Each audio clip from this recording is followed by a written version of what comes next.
Presença de Deus, abra comigo as Sagradas Escrituras. Aliás, antes de abrirmos as Sagradas Escrituras, gostaria de apenas fazer relembrando, irmãos, que nós estamos numa série de mensagens sobre a fé, e esse culto já é o nosso terceiro culto em que nós estamos meditando sobre esse tema, e é um tema muito importante. Às vezes nós pensamos, mas eu já sei, porque o pastor está repetindo as mesmas palavras, repetindo o mesmo tema, tantos dias, tantos domingos a fio.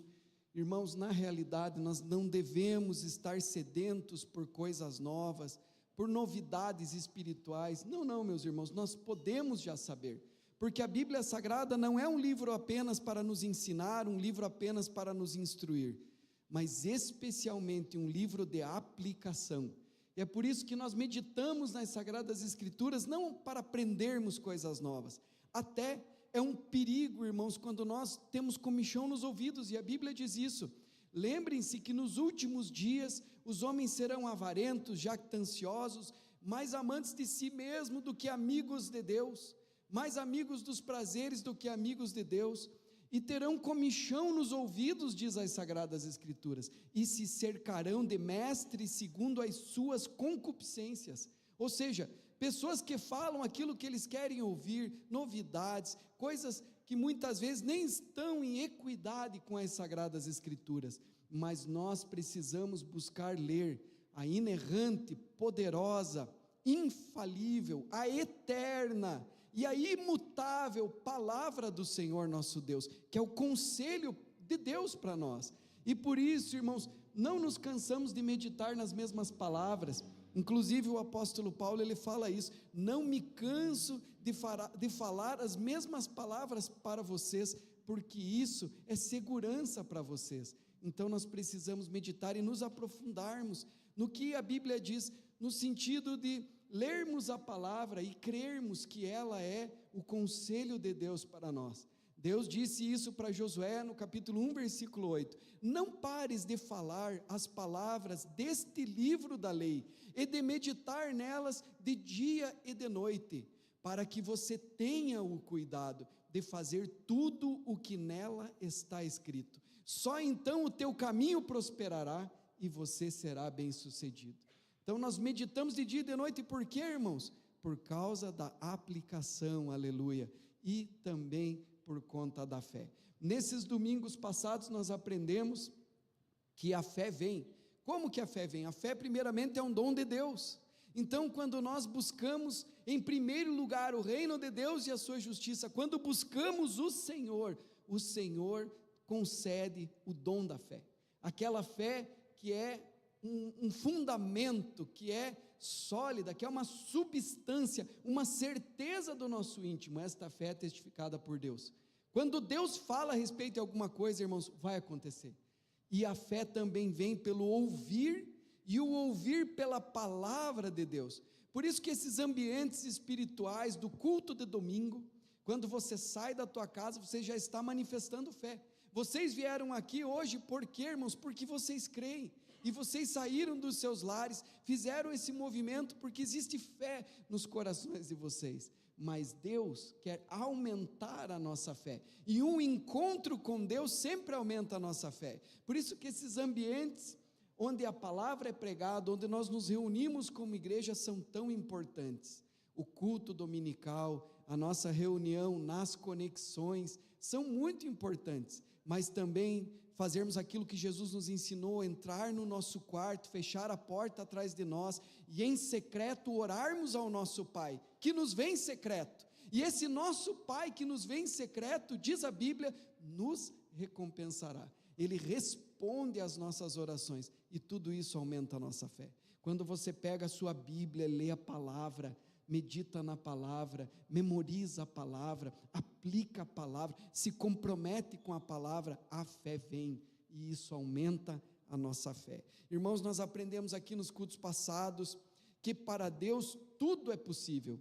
Isto está escrito lá em Mateus capítulo 19, versículo 26, para Deus tudo é possível, mas Jesus também disse que tudo é possível para aquele que crê. E aí já fica um pouco mais difícil de nós crermos, porque eu sou tão simples, tão pequenino, como alguém tão simples, tão pequenino como eu, pode todas as coisas serem impossíveis?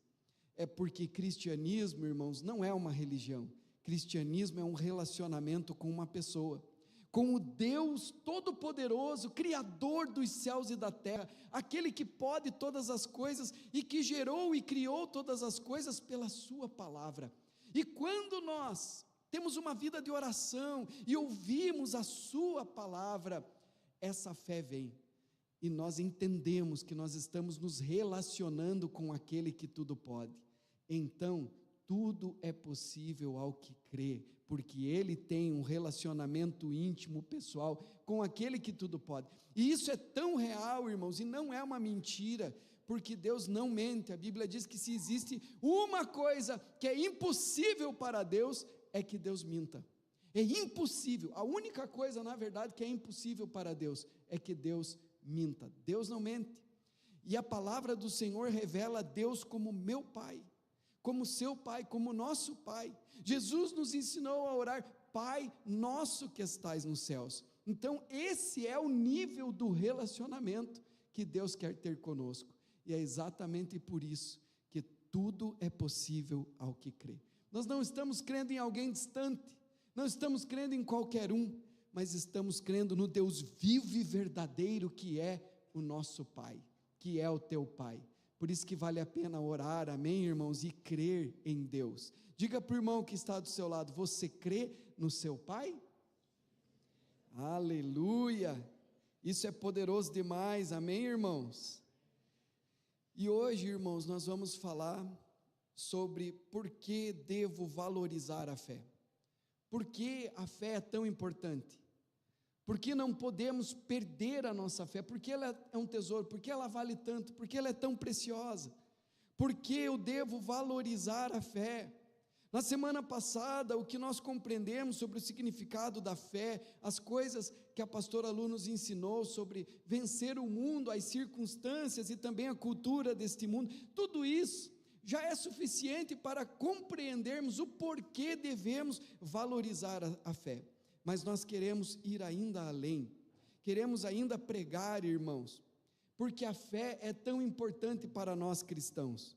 Como disse, a fé é um dom de Deus, e um dom é algo que Deus coloca em você. Às vezes você pode pensar, diante de um enfermo: mas será que eu, um crente comum, posso orar por essa pessoa enferma? Será que eu não deveria chamar o pastor da igreja para fazer esta oração, ou o meu líder de conexão, que é mais preparado, mais espiritual? Não, irmãos, você precisa aprender a usar a sua fé. Deus deu uma centelha e dividiu a fé em cada um de nós, e ainda que você não tenha aquela fé total, a certeza da cura, você crê que o Senhor cura. Eu creio que o Senhor cura, a Bíblia diz que Ele cura, e no momento em que nós nos abalançamos para fazermos uma oração, de repente por um enfermo, Deus pode colocar no teu íntimo essa fé, esse dom da fé, essa certeza, essa substância. E quando essa substância vem, irmãos, ela é uma certeza tão poderosa que você pode repreender a enfermidade, mandar a enfermidade embora, ordenar a cura em nome de Jesus, e aquilo de fato acontece. Porém, a fé pode operar no coração do enfermo. Você pode ir orar e fazer a oração da fé, como está escrito: façam a oração da fé, e o nosso Deus levantará o enfermo, e Deus operar essa fé no coração e na mente daquela pessoa que está recebendo a oração, e ela crê: eu fui curado, e de repente você ser surpreendido: nossa, eu nem imaginei que a pessoa pudesse ser curada, mas eu orei com a minha fé, com toda a fé que eu tinha, e a pessoa vira testemunhar: sabe, você orou por mim, e aquela enfermidade desapareceu, aquela doença que eu tinha sumiu, aquele meu problema no coração foi embora, aquele câncer que estava cometendo a minha vida saiu, e eu fui curada. E Deus pode nos surpreender. Por isso é importante, irmãos, nós aprendermos a usar a nossa fé, porque a fé é um dom de Deus, não depende de nós, a fé vem de Deus, vem da parte de Deus. E a fé também, diz a Bíblia, que é um fruto do Espírito. Os irmãos sabiam que a fé é um fruto do Espírito? Quando alguém aceita Jesus, recebe o Espírito Santo, e ele nasce de novo, e o Espírito de Deus vem habitar nele, e o Espírito de Deus, diz a Bíblia, testifica sobre Deus. Por exemplo, a fé para a salvação é uma testificação no nosso íntimo. A pessoa que é salva, ela tem certeza absoluta que ela é salva, porque o Espírito de Deus testifica com o nosso espírito, Abba, que significa papai, meu pai. Nós cremos e sabemos no íntimo que somos filhos de Deus. Você pode perguntar, mas como? Quem te falou? Não sei, mas eu simplesmente sei, e eu tenho certeza, está no meu íntimo, Abba, eu sou filho de Deus, sem palavra, sem voz, mas no teu íntimo você sabe, você tem certeza. Por quê, irmãos? Porque a fé é um fruto do Espírito, assim como tantos outros frutos do Espírito, que transformam a vida do crente, que regeneram a vida do crente, que o crente passa a produzir, porque o Espírito está habitando nele, e o Espírito de Deus conhece a Deus, e sabe todas as coisas sobre Deus, e vai testificando para nós, o que Deus quer fazer, o que Deus vai fazer, o que nós devemos fazer em nome de Deus, e assim nós vamos caminhando com essa certeza de Deus, porque o Espírito vai fazendo com que esse fruto da fé venha frutificar através das nossas vidas. Mas você sabia, meus irmãos, que a fé, além de ser um dom, além de ser um fruto do Espírito Santo, a fé também é um estilo de vida? A fé também é uma escolha?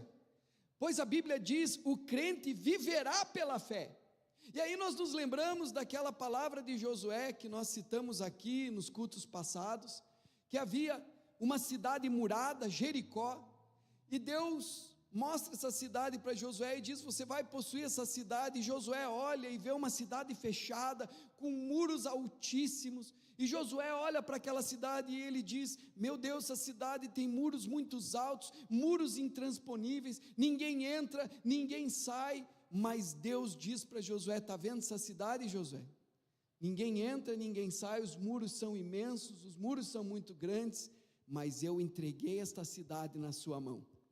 A única coisa que você precisa fazer é dar voltas na cidade, 7 dias, e no último dia você vai rodear 7 vezes, e na última volta, nas 7 voltas, vocês vão bradar e tocar as trombetas, e eu colocarei os muros por terra. Você só precisa fazer isso, Josué. Agora eu pergunto para os irmãos, e se nós tirarmos a fé desta história? E se nós tirarmos a fé desta história, irmãos? Porque embora Josué tivesse a palavra de Deus, ele precisava tomar uma decisão, ele precisava agir em conformidade com aquilo que Deus havia revelado, ele precisava fazer algo, fazer a sua parte. Como a pastora nos ensinou no culto passado, a fé precisa da ação, porque a fé sem obras é morta em si mesma. Precisamos ter as atitudes de fé. E se ele tivesse dito para Deus, mas tem muros, Senhor, essa cidade está muito difícil, os muros muito altos, eu vou fazer o seguinte, eu vou avançar sobre as outras cidades primeiro, que está mais fácil, depois a gente volta para essa. E se nós tirarmos a fé desta história, irmãos, se Josué não cresce, se Josué não agisse movido pela palavra de Deus, ele roubaria de Deus a história do propósito que Deus tinha na vida dele. Assim como muitas vezes por incredulidade, eu e você, roubamos da nossa história o propósito e aquilo que Deus quer fazer através das nossas vidas por meio da fé. Nós nos acovardamos por alguma razão, ficamos com medo de dar passos de fé em obediência àquilo que Deus revelou e àquilo que Deus já falou. Por isso a fé é um estilo de vida, irmãos, por isso a fé é uma decisão, por isso a fé também é uma escolha. E quando nós escolhemos fazer o que a fé manda, nós experimentamos milagres, nós experimentamos o sobrenatural, nós experimentamos intervenções maravilhosas de Deus sobre as nossas vidas. Se Josué não tivesse agido pela fé, se nós tirarmos, irmãos, a fé desta história e de todas as outras histórias bíblicas, de superação e de maravilhas e de coisas poderosas que aconteceram, que são testemunhos para nós de fé nas Escrituras, Davi não existiria, porque eles não teriam entrado na terra prometida, eles não teriam conquistado aquilo que Deus, com o seu propósito, desejava para cada um deles. Jesus não teria vindo, irmãos, porque é descendente de Davi. A fé transforma tudo. E eu me lembro, irmãos, como testemunho de fé das Escrituras, aqueles 4 amigos que pegam aquele paralítico em uma cama. O homem não podia caminhar, o homem estava deitado, enfermo, e eles pegam o amigo na cama e levam o amigo, mas quando eles chegam na casa de Pedro, a casa de Pedro está lotada, Jesus está dentro da casa, as pessoas, irmãos, do lado de fora, uma multidão, e não tem como eles entrarem na presença de Jesus. Eles poderiam ter olhado para o amigo e dito assim: ó amigo, nós queríamos te levar na igreja hoje, nós queríamos te levar na presença de Deus hoje, mas não vai dar, nós fizemos tudo o que nós poderíamos e você está pesado, então vamos te levar de volta para casa. E nós não teríamos essa história, irmãos. Se nós tirarmos a fé, nós não teríamos essa história, mas estes homens creram, e diz a Bíblia: não, nós precisamos fazer a nossa parte, nós precisamos colocar esse nosso amigo diante de Deus, nós precisamos levar esse nosso amigo à presença de Deus, para ele conhecer Deus, para ele conhecer Jesus.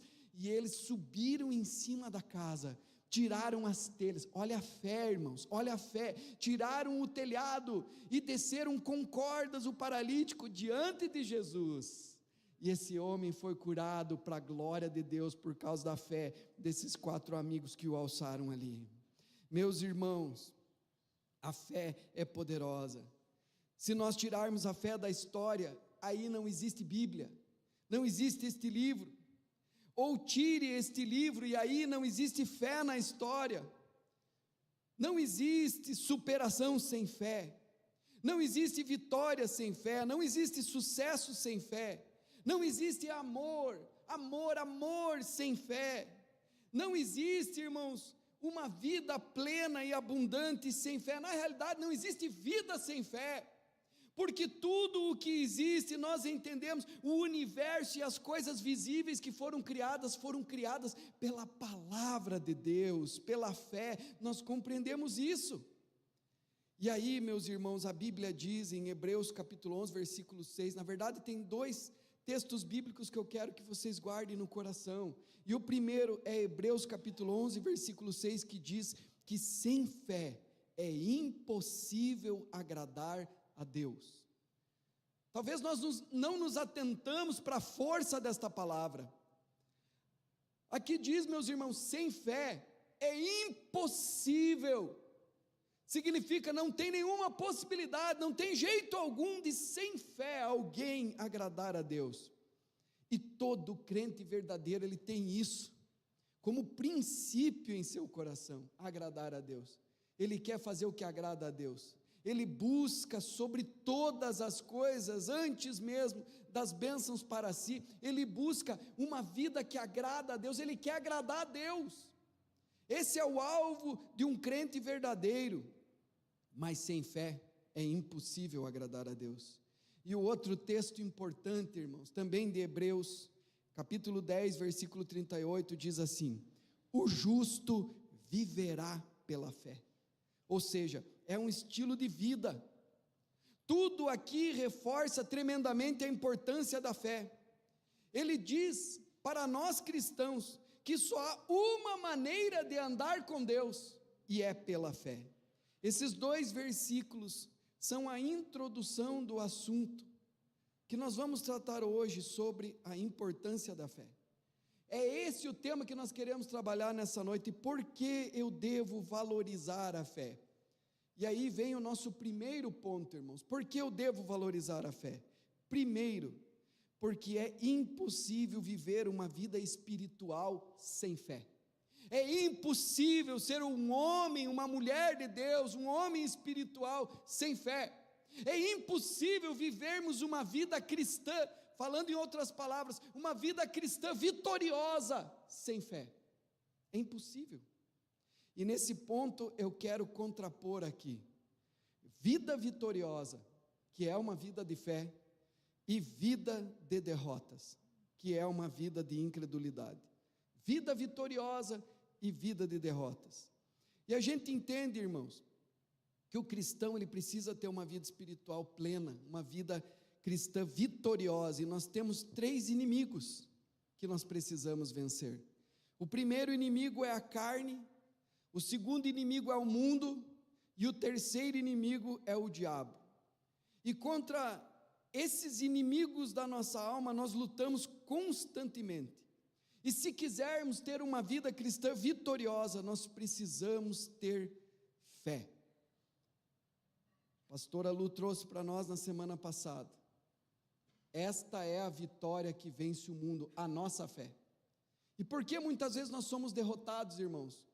Por causa da nossa própria carne. Então a primeira vitória que o cristão tem que ter é a vitória sobre a sua própria carne. Diz a Bíblia em Romanos capítulo 14, versículo 23, tudo o que não provém da fé é pecado. A base da nossa fé é a palavra de Deus. Em Hebreus capítulo 6, versículo 18, a Bíblia vai dizer que é impossível que Deus minta.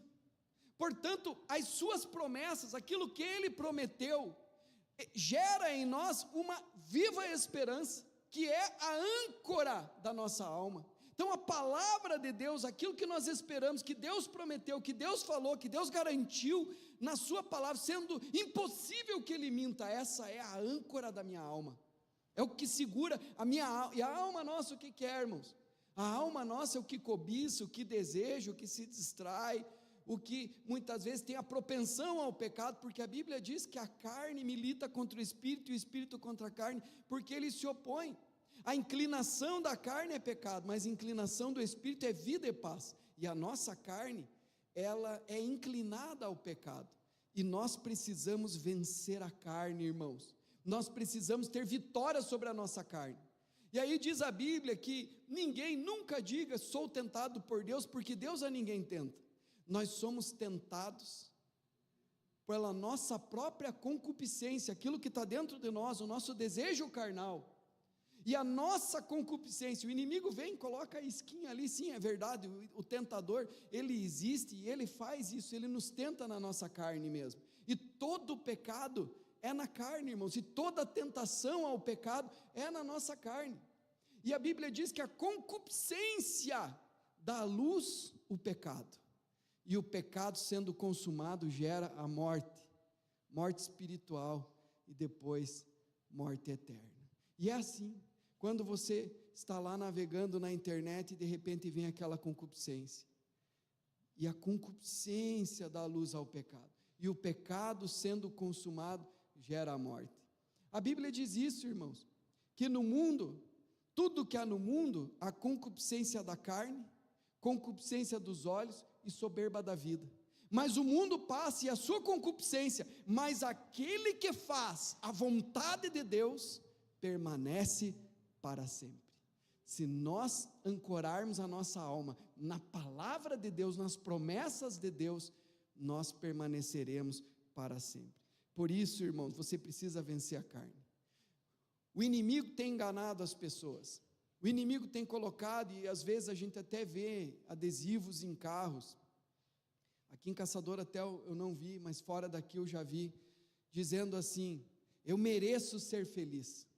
Isso é uma mentira, irmãos, porque quando eu e você, quando nós fazemos da nossa felicidade, da nossa realização pessoal, o fim último da nossa vida, nós estamos destinados à frustração e à tristeza, porque quando buscamos como fim último da vida sermos felizes, nos realizarmos, nós nos perdemos. Mas quando alguém busca em primeiro lugar o reino de Deus e a sua justiça, diz a Bíblia, as demais coisas vos serão acrescentadas. E nós temos ali, irmãos, o Sermão da Montanha, onde Jesus fala sobre as bem-aventuranças, e as bem-aventuranças são um subproduto do reino dos céus, e bem-aventurado, a palavra bem-aventurado significa feliz, com a bênção de Deus. Então quando você abre mão, eu não quero esse negócio, ser feliz como fim último da minha vida, buscar isso, como alguém que busca a sua completude, a satisfação do seu eu, como fosse um ídolo, não, eu quero buscar, obedecer a Deus, e a alegria do meu Senhor, e o reino de Deus, sobre todas as coisas, e aí você encontra a felicidade, porque a felicidade é subproduto de alguém que está buscando o reino de Deus. Muitas pessoas, irmãos, nessa vibe, eu mereço ser feliz, de repente tem uma família, tem uma esposa, tem filhos, até mesmo ama a sua esposa, ama os seus filhos, ama a sua família, ama a sua casa, mas em algum momento encontra com alguém, talvez no trabalho, talvez em algum lugar, uma mulher mais jovem, mais bonita, e se apaixona, e ele chega em casa, com essa história na cabeça, eu mereço ser feliz, e ele diz para a esposa, olha, você é a mãe dos meus filhos, eu te amo mesmo, mas eu encontrei uma pessoa, estou apaixonado, e eu quero viver a minha vida, e abandona a família e o lar. Essa não é a nossa fé. Os irmãos estão entendendo, irmãos? A nossa fé é a vitória que vence o mundo. 1 João capítulo 5, versículo 4, esta é a vitória que vence o mundo, a nossa fé. Fala das circunstâncias, pastor, porque vivemos dias difíceis, sim, irmãos. Jesus disse, no mundo tereis aflições, mas tenham bom ânimo, eu venci o mundo. Tenham bom ânimo, olhem para mim, alimentem a fé, comam do pão, vocês vão vencer, não importa o que vir contra vocês, vocês são mais do que vencedores em Cristo Jesus, que vos alimenta, que vos fortalece, que vos dá a vitória, em todas as coisas somos mais do que vencedores por aquele que nos amou, mas não diz respeito apenas, irmãos, às circunstâncias desse mundo que nós podemos enfrentar e sofrer, e nos últimos dias, diz a Bíblia, sobrevirão tempos difíceis, aleluia, e nós precisamos da fé para enfrentarmos tempos difíceis, para termos descanso em meio à guerra, para termos paz em meio à tempestade, meus irmãos. Mas aqui o texto está falando também da cultura deste mundo. Nós, igreja contemporânea, temos sido assolados por uma cultura mundana que quer entrar dentro da igreja. Os cristãos têm sido seduzidos pelo glamour desse mundo, por aquilo que esse mundo oferece, e que na realidade é fonte de desgraça, irmãos, um evangelho da graça, mas sem a cruz, sem o quem quiser vir após mim, que disse Jesus, né? Se algum de vocês querem ser meus discípulos, se alguém aqui quer vir após mim, negue-se a si mesmo, tome a sua cruz e me siga. Negue-se teu eu, negue-se a tua pecaminosidade, arrependa-se dos seus pecados e me sigam. Essa é a nossa fé, uma fé que nos leva, irmãos, a vencer essa cultura mundana que está aí. E esse é o nosso tão maravilhoso fio nuclear que veio da parte de Deus, irmãos. Um fio nuclear para esse ano de 2024 tão necessário, tão importante, semeando a cultura do reino. E sabe o que significa isso? Se você olhar nessa foto aqui, irmãos, do artista, você vê ali alguém que está agindo, você vê ali alguém que está em movimento, você vê alguém que não está parado, e o que ele está fazendo, irmãos? Ele está caminhando no mundo, caminhando pela vida, e enquanto ele caminha, ele semeia, enquanto ele anda, enquanto ele vive, enquanto ele interage, ele vai andando e jogando a semente, andando e semeando, semeando com a sua vida, semeando a cultura do reino, porque o Senhor nos chamou para nós vencermos o mundo. O Senhor não te chamou para você ser cauda, o Senhor te chamou para você ser cabeça, e a Bíblia diz, irmãos, vocês são o sal da terra e a luz do mundo. O Senhor nos chamou para nós iluminarmos e para nós fazermos a diferença nessa nossa geração, meus irmãos. Bendito seja o nome do Senhor. E aí vem a vitória sobre o diabo, a vitória sobre a minha carne, a vitória sobre o mundo e a vitória sobre o diabo. Por que, pastor, vitória sobre o diabo? Porque toda a tentação, como eu disse, irmãos, é na nossa carne. Jesus disse, vigiai e orai, porque a carne é fraca, o espírito está pronto, mas a carne é fraca. E aí Efésios capítulo 6, versículo 16 diz assim, usem o escudo da fé, com o qual vocês poderão apagar todas as setas inflamadas do maligno. Meus irmãos, o diabo é astuto, o diabo não vai se manifestar na sua vida como a gente vê nos filmes de terror, que a pessoa vai correndo, caindo e levantando, e o inimigo vem com uma máscara atrás, andando assim, e sempre está alcançando, e as pessoas com medo, fugindo do demônio. Ele não vai agir assim, irmãos, mas ele vai agir levando você ao pecado, te seduzindo, mentindo. O diabo veio para roubar, matar e destruir. mentindo para você, seduzindo você, tentando você, fazendo você achar valor naquilo que não tem valor, fazendo você valorizar aquilo que não tem valor algum, e levando você a desobedecer e a não crer na palavra de Deus. Desde o Éden ele fez dessa maneira, dizendo para Eva: olha, o que Deus falou? Não, Deus falou assim, assim. Não é bem isso que Deus quer dizer. Acho que não tem problema. Abra uma concessãozinha aqui, porque na realidade, o que Deus quer dizer, e mentindo, não tem problema isso, não tem problema aquilo. Não, irmãos. A nossa âncora é a palavra de Deus. Se o Senhor falou na palavra de Deus, eu vou obedecer. E o diabo, ele age dessa maneira na tentação, no deserto. Jesus foi tentado pelo inimigo, e o inimigo tentou Jesus primeiro com coisas desse mundo. Tudo isso te darei se você prostrado me adorar, se você me adorar, aqui tudo isso aqui eu te darei, essas coisas do mundo aqui, essas riquezas, isso aqui, tudo que você ambiciona, que você pode desejar, eu te darei, eu vou te engrandecer, eu vou fazer você grande e famoso. E Jesus disse: só o Senhor teu Deus adorarás e só a Ele darás culto.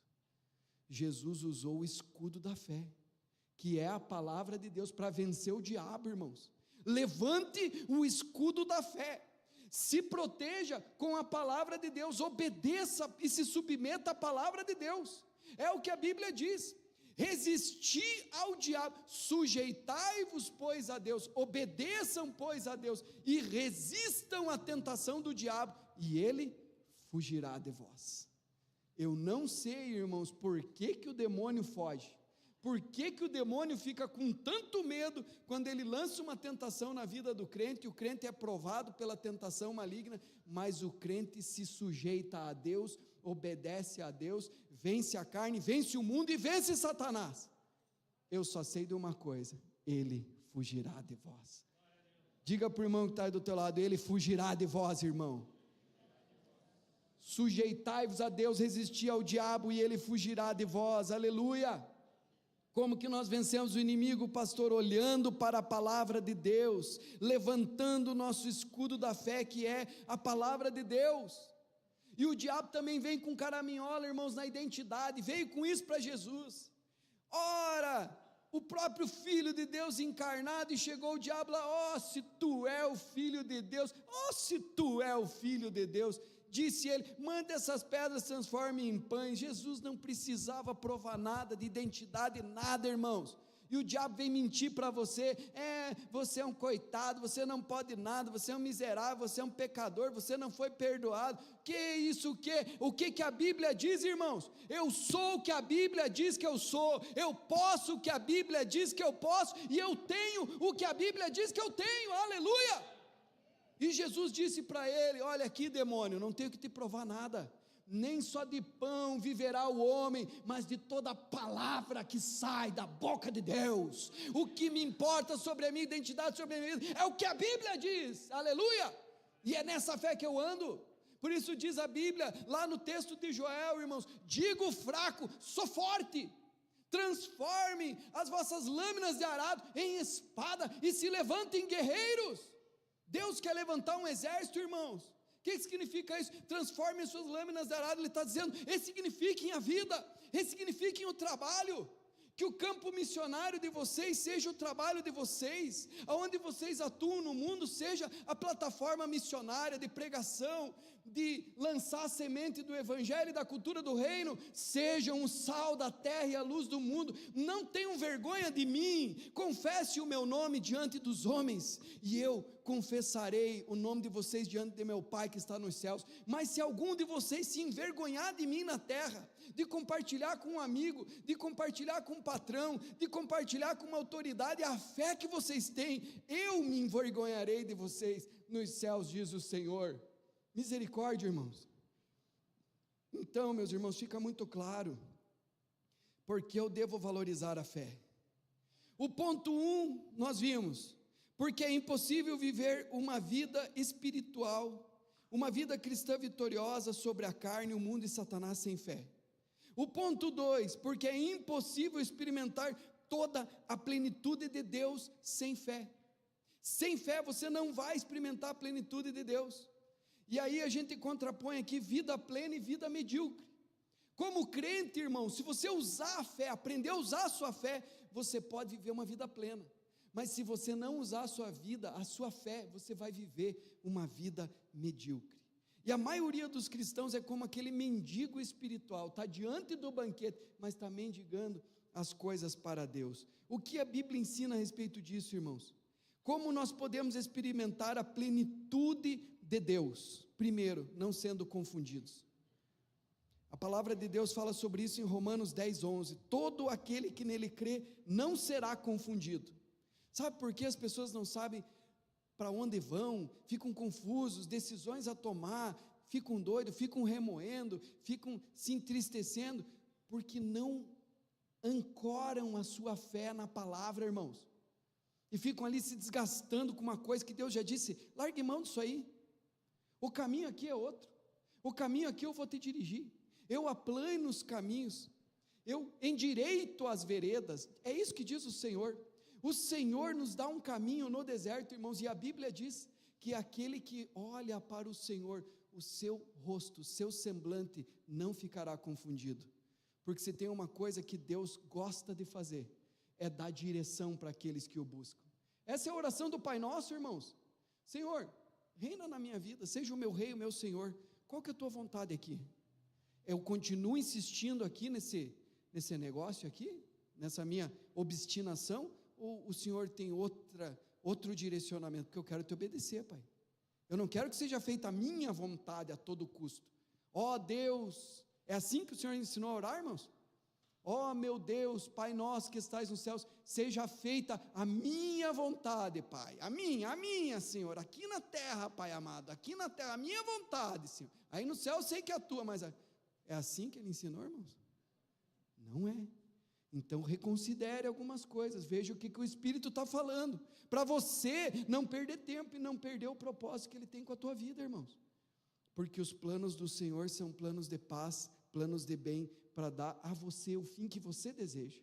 Mas às vezes a gente está insistindo numa coisa que vai ser ruim para nós, e Deus está fechando a porta, mas a gente, né, filho obstinado, mas eu quero porque eu quero, sabe aquelas crianças que falta correção bíblica, e eles vão no mercado, e deitam no chão, e batem os pés e as mãos? Às vezes a gente é assim, diga misericórdia, mas Deus tem o melhor para nós, o Senhor tem o melhor para nós, amém, irmãos?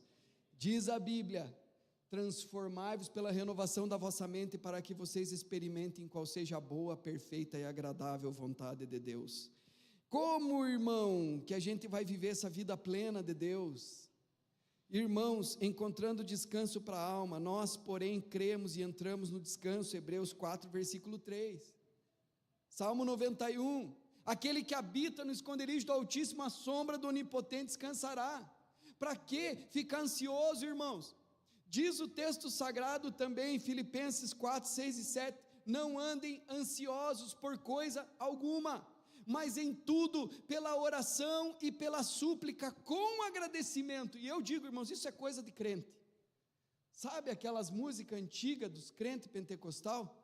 Vai cantando o hino da vitória, vai cantando o hino da vitória, vai cantando o hino da vitória. Mas Deus nem deu a vitória ainda, mas não importa, Ele vai dar, aleluia, glória a Deus. O crente faz isso, isso é fé, irmãos. A fé nos leva a cantar o hino da vitória. E aí, não ande ansioso, sabe, ficar remoendo uma questão, preocupado, ansioso, remoendo, não andem ansiosos, Deus não quer, Deus não se agrada, é incredulidade, é falta de fé. Não andem ansiosos por coisa alguma, mas em tudo, leve a tua carga, leve a tua preocupação diante de Deus, porque Ele tem cuidado de nós, e a Bíblia diz ali, com súplicas, façam as suas petições diante de Deus com súplicas e agradecimento. Você já vai agradecendo: Senhor, obrigado porque o Senhor me ouve, está tudo na tua mão, eu confio em ti, o Senhor é bom, o Senhor é maravilhoso. Sabe o que acontece, irmãos? A paz de Deus, que excede o entendimento, isso é dom da fé. Meu Deus, está tudo errado, mas eu estou tão tranquilo, estou tão em paz. A paz de Deus que excede o entendimento guardará a tua mente e os teus sentimentos, as tuas emoções. em Cristo Jesus. Como posso experimentar a plenitude de Deus, irmãos? Recebendo resposta de oração. Diz Mateus 21, 22, e tudo quanto pedirdes em oração, crede que recebereis e será vosso. E aí aqui tem uma denúncia contra a igreja, porque muitas pessoas não oram, sabe por quê, irmãos? Simplesmente porque não creem que vai ter resposta, não creem que vai funcionar, que vale a pena orar, que dá certo orar, então não oram, ficam com preguiça de orar, mas se crescem, irmãos, se crescem, puxa vida, se eu orar, se eu pedir, diz a Bíblia, está escrito aqui, tudo quanto pedirdes em oração, crendo, recebereis. Eu vou orar, e vou orar com fé, porque o meu Deus vai me abençoar, aleluia. E aí, irmãos, nós precisamos perseverar na oração. Jesus traz uma parábola de uma viúva, e diz que essa viúva, ela tinha uma causa, e ela vai num juiz que era iníquo, e eu gosto tanto que Jesus usa um contraponto muito grande, um juiz iníquo, mas ela persevera, e ela vai e diz, faz justiça com a minha causa, e o juiz iníquo, chega uma hora que ele atende a causa da mulher, e o Senhor diz, não abençoará, não responderá, não fará justiça o vosso pai, aos seus filhos, o vosso pai que é justo aos seus filhos, que a ele clamam de dia e de noite, pois vos digo, que rapidamente vos fará justiça, mas, quando o Filho do Homem voltar, olha a denúncia, irmãos, quando o Filho do Homem voltar, no dia do arrebatamento, quando ele voltar, irmãos, quando você vê o Senhor dobrando a esquina e a trombeta soando, achará porventura fé na terra? Achará pessoas de oração, homens e mulheres que buscam, que oram, que se dedicam, homens e mulheres que clamam verdadeiramente, que estão cheios do Espírito Santo, que estão com a lâmpada cheia? É uma denúncia, irmãos, porque um dos sinais dos últimos dias é a apostasia, e a palavra apostasia significa abandono da fé. E aí, irmãos, como que a gente vai ter uma vida plena, experimentando o fluir do Espírito? João 7,38, quem crer em mim, é pela fé, irmãos, tudo que diz respeito a Deus é fé, quem crer em mim, como diz a Escritura, do seu interior fluirão rios de água viva. Então, meus irmãos, por que devemos valorizar a fé? Primeiro ponto, porque é impossível ter uma vida cristã vitoriosa sobre a carne, sobre o mundo e sobre Satanás, senão por meio da fé, porque é impossível experimentarmos toda a plenitude de Deus sem fé. E o terceiro ponto, porque é impossível deixar um legado sem fé. E aqui eu quero contrapor vida de influência com uma vida insignificante. O que você escolhe, irmãos? Uma vida de influência ou uma vida significante? Todos nós temos no íntimo, no nosso coração, o desejo de termos uma vida que impacta, o desejo de termos uma vida marcante, cheia de sentido, cheia de significado, deixar um legado, uma história digna de ser contada.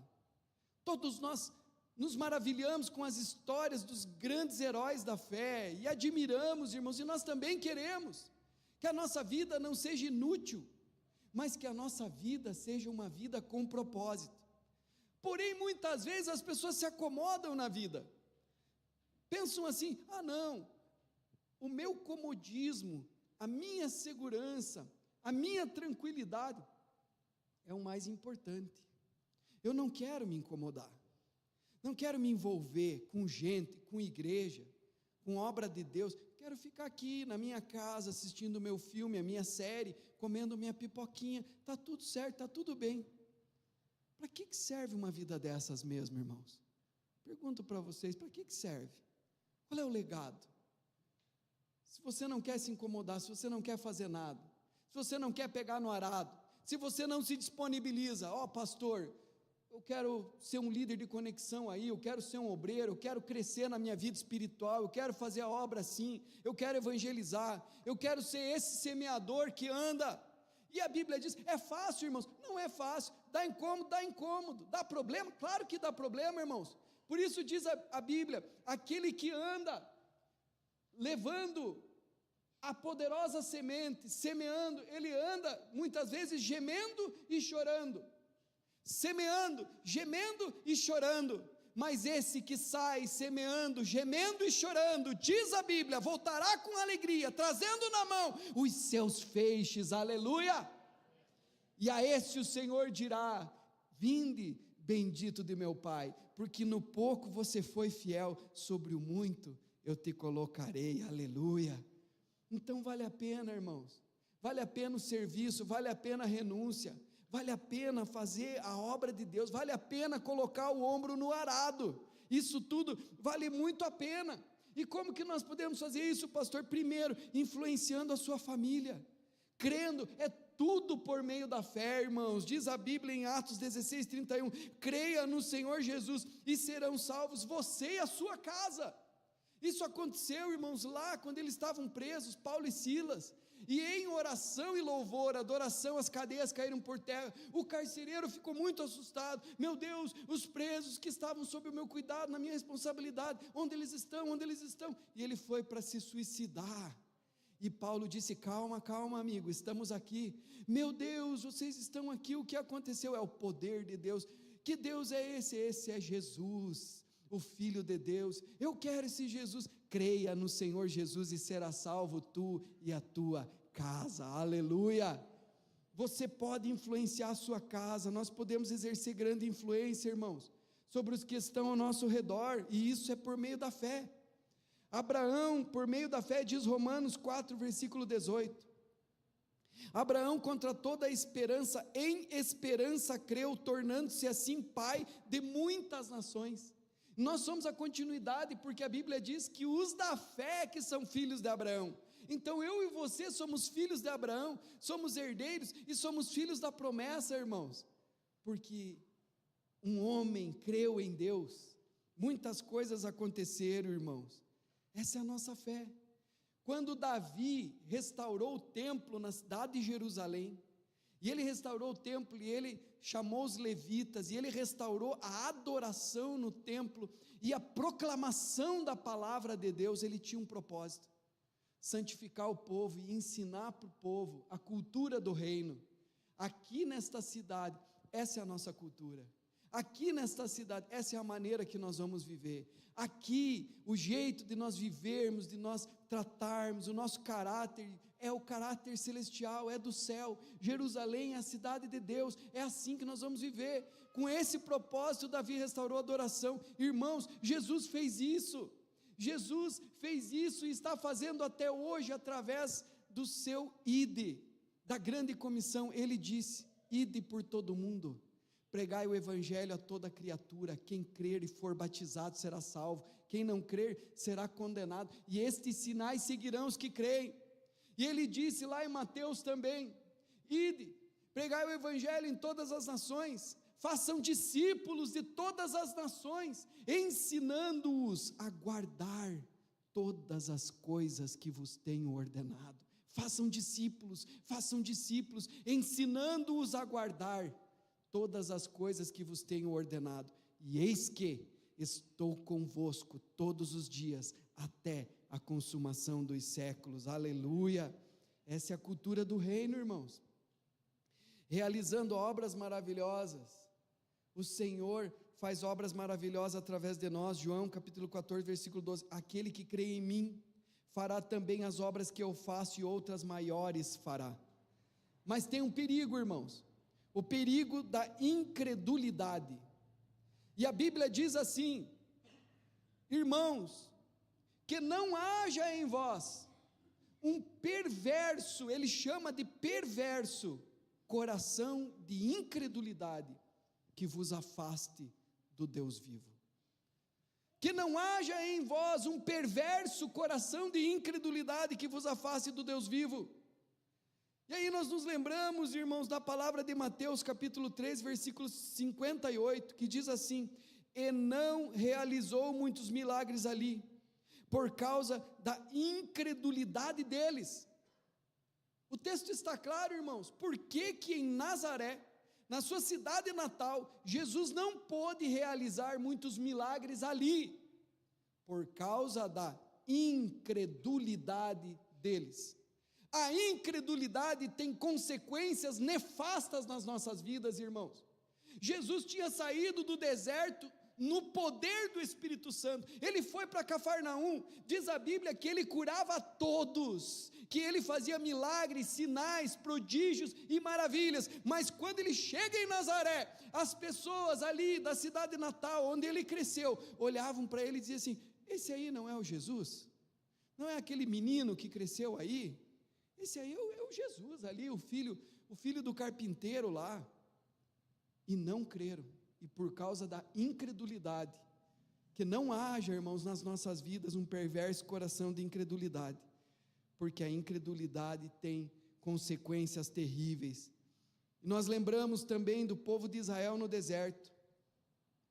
Por causa da incredulidade não receberam a herança.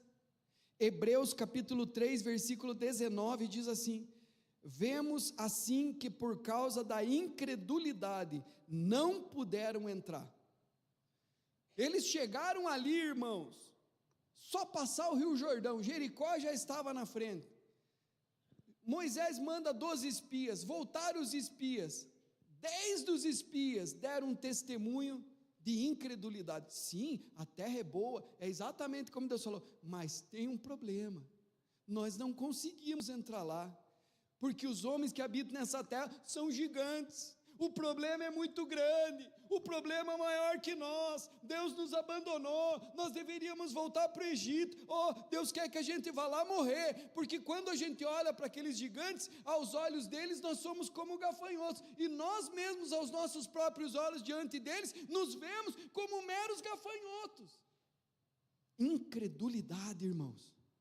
Deus fez tantos milagres, fez tantas maravilhas, Deus tem tanto poder, Deus tinha um propósito, e eles chegam ali com incredulidade. Olha a consequência como é grave, irmãos, e que isso gere temor nos nossos corações.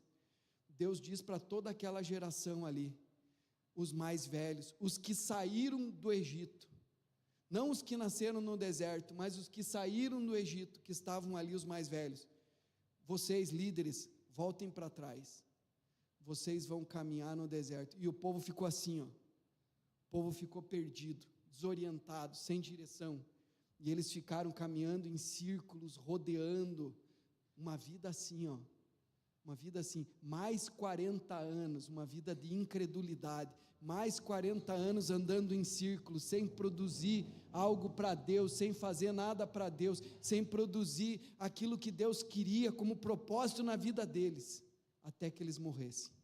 E eles morreram desse jeito. Você quer morrer desse jeito, irmão? Diga misericórdia. Como que é essa incredulidade, irmãos? A incredulidade impede de recebermos as promessas de Deus, irmãos. Impede. A incredulidade é realmente devastadora para a vida espiritual. A incredulidade vem pela murmuração constante. Na época que eu era criança, tinha um personagem do desenho animado que era o Hard, que andava com o leão lá, e o Hard dizia: ó céus, ó terra, ó céus, ó terra, não vai dar, nós não vamos conseguir, nós vamos ser destruídos, nós vamos ser mortos, nós não vamos conseguir, não vai dar certo, nós não podemos, não vai dar certo. E isso é incredulidade, irmãos. Muitas vezes a pessoa vem na igreja, essa igreja é fria demais, essa igreja é crente demais, essa igreja é vazia, essa igreja é muito cheia, e quando a gente só reclama e só murmura de tudo na nossa vida, irmãos, essa é uma expressão que lá dentro, no nosso íntimo, nós estamos dizendo, incrédulo. Também tem a questão da língua felina, irmãos. Pessoa demonstra essa incredulidade, que não crê em Deus, com uma língua felina, uma língua que desonra os líderes, fala mal do pastor, fala mal do profeta, fala mal do líder do louvor, reclama de tudo, reclama das pessoas, reclama das autoridades, reclama dos professores na faculdade, reclama dos professores na escola. Esse professor é bravo demais, esse professor é sério demais, esse professor brinca demais, e nunca está contente. O seu coração tem desonra, e preste atenção nisso, irmãos. Quando você desonra a autoridade, você jamais receberá a unção que está sobre aquela autoridade. E muitas vezes nós estamos aqui nos esforçando para pregar a palavra para os irmãos, e o teu coração pode estar com desonra para com a minha pessoa, pensando assim: meu Deus, olha a hora, e ele ainda nem começou a oração. Diga misericórdia, irmãos. A fé vem pelo ouvir, e o ouvir pela palavra de Deus. Então, irmãos, vamos nos pôr em pé. Então, meus irmãos, antes que os irmãos comecem a murmurar, o que nós precisamos nessa noite, e eu quero convidar vocês, nós precisamos detonar, nós precisamos pegar a marreta, o martelo que esmiuça a penha, precisamos quebrar essa pedra, essa amizade que muitas vezes nós temos com o espírito de incredulidade, com o espírito de murmuração, de desonra, porque se nós não detonarmos essa amizade que muitas vezes nós temos com esse espírito de incredulidade, essa desconfiança, esse espírito crítico, zangão, murmurador, desconfiado, se nós não detonarmos essa nossa amizade com esse espírito de incredulidade, jamais o dom da fé, o fruto da fé e o viver pela fé virá para você. E nessa noite o Senhor quer que nós venhamos alcançar a fé, irmãos. Então eu quero que você olhe para isso aqui, para mim. Olha aqui, irmãos, fé. Não precisava nem estar escrito em cima. Se eu perguntasse para os irmãos, só lesse os pontos abaixo e perguntasse: isso aqui pressupõe o quê? Os irmãos iam saber. Vida de vitória, vida plena e vida de influência pressupõe o quê, irmãos? Diga com força, participe do culto. Vida de vitória, vida plena, vida de influência pressupõe o quê, meus irmãos? Vida de derrotas, vida medíocre, vida insignificante pressupõe o quê? Incredulidade. E a Bíblia diz isso. Tinha um homem que ficou muito rico, e ele disse assim: como eu estou rico, vou construir mais barracões, galpões, para estocar tudo que eu tenho, e vou dizer para minha alma, come e bebe, porque agora você tem fartura, você tem para muitos anos. E Deus vem e diz para aquele homem: louco, se hoje te pedirem a tua alma, o que você tem, para quem será? Meus irmãos, nós não vivemos apenas para esse mundo. A Bíblia diz que se nós vivêssemos apenas para esse mundo, seríamos os mais miseráveis de todos os homens. Mas nós vivemos as nossas vidas à luz da fé, da esperança e da eternidade. E essa é a vitória que vence o mundo, a nossa fé. E quando nós fazemos assim, nós encontramos uma vida plena, abundante, próspera, significativa, abençoada, não só no céu, mas aqui, hoje e agora. O Senhor nos contempla, nos abençoa com bênçãos espirituais e materiais, bênçãos do céu, bênçãos sem medida, porque a palavra do Senhor diz isso. Ele é galardoador, Ele é presenteador, Ele é Pai, Ele ama e Ele dá para aqueles que o buscam. Deus é bom, irmãos.